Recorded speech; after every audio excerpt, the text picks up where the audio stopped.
Remember to turn on all notifications so you don't miss a video. After a sequence of events, Starface and I decided to rewatch and compare Bunny Girl Senpai and Classroom of the Elite. During my rewatch, I realized how good Bunny Girl Senpai was at delivering exposition.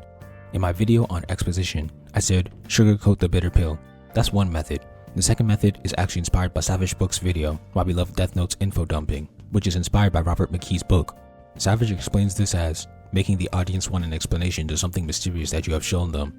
I watched this video a long time ago, but it only hit me how effective this truly was when I rewatched BGS Episode 1.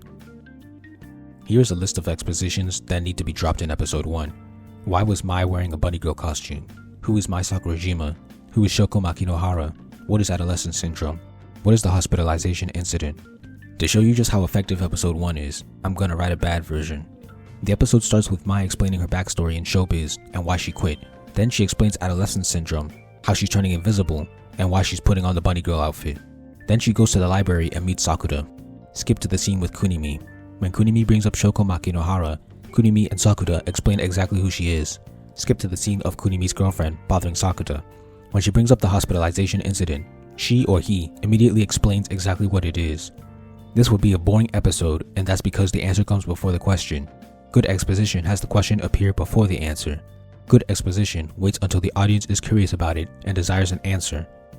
Now, I'll explain what Episode 1 actually does. After the hook and the opening, Mai is seen in the library as a bunny girl. No explanation is given, so now I have question 1. Why is Mai dressed as a bunny girl in the library? During the conversation, Sakuta knows who Mai is. Question 2. Who is Mai? When Sakuta talks to Kunimi, exposition answers question 2, but it also brings up Shoko Makinohara. Who is she? That's question 3. Soon after, Kunimi's girlfriend brings up the hospitalization incident. What is that?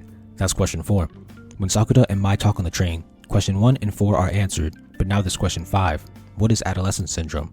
This is elaborated on in 2 different scenes. The first is at Sakuta's house when we see the 2 new examples, and the second is when Futaba goes into detail about Mai's specific case. Question 3, who is Shoko, is actually never answered. It remains a mystery. This episode is almost entirely fun banter and exposition, but the exposition is entertaining because the writing makes the audience want an understanding of the situation before explaining it to them. In conclusion, Bunny Girl Senpai has excellent exposition in just the first episode by giving the audience a question/mystery, making them desire the answer, and then answering it in exposition.